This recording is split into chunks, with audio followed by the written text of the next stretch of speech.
When the day began at Las Vegas Motor Speedway, it was full of excitement and anticipation as a champion would be crowned. Would it be Dario Franchitti, seeking his third in a row and fourth in his illustrious career? Or could Will Power snatch it away from him by beating him in the final race? Danica Patrick was going to say farewell in her final performance for the INDYCAR series, at least for now. And then there was Dan Wheldon. Had chance to win $5 million starting 34th in the field. And how he got there was because of what happened 5 months earlier at Indianapolis when he won the Indianapolis 500 for the second time in his illustrious career, getting the opportunity to drink the savored milk in Victory Lane. Oh, a cherished moment. And when it came to race time on Sunday, everything started fine in the 34-car field. In fact, the first 11 laps, we saw a lot of side-by-side action with good, clean racing. And then it went terribly wrong in lap number 12. A total of 15 cars involved in a multiple crash that had flames and pieces flying into the air. And the second car that gets airborne is that of Dan Wheldon's, coming into view right there. 2 hours later in the media center, we all got the bad news.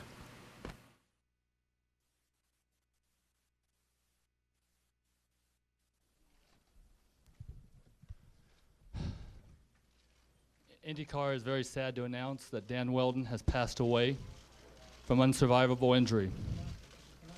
Our thoughts and prayers are with his family today. INDYCAR, its drivers and team owners, has decided to end the race. In honor of Dan Wheldon, the drivers have decided to do a 5-lap salute in his honor. It will take place in approximately 10 minutes. Thank you. And as we bring in former drivers Eddie Cheever and Scott Goodyear, this isn't just a loss for INDYCAR. This is a loss for racing.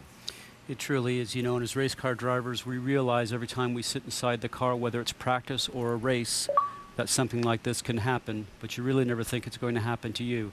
And right now, today, all the drivers feel the impact of this. And Eddie, these cars go very fast. It's a safe racetrack and it's a safe race car, but things happen at 220 miles an hour. You're right, and it just happens, and you can never explain it. Death is always something that's hanging around at a racetrack. It's always lurking in the background.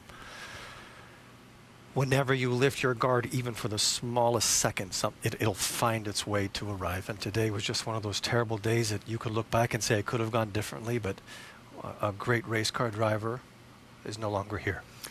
Well, the fans and the drivers, the crew members, the team owners, everybody, the emotion was just pouring on pit lane, and everybody stayed on pit lane. In fact, the teams all got together. That was Dario Franchitti. He had won a championship, but not the way he wanted to, and he had lost a friend. And there was everybody as a 5-lap tribute in honor of Dan Wheldon began here on the 1.5-mile oval. And as they finished up that 5-lap tribute, we talked to many of the drivers about their feelings and their thoughts. Well, we're all very sad. He was a friend of all of ours. And he'll be missed.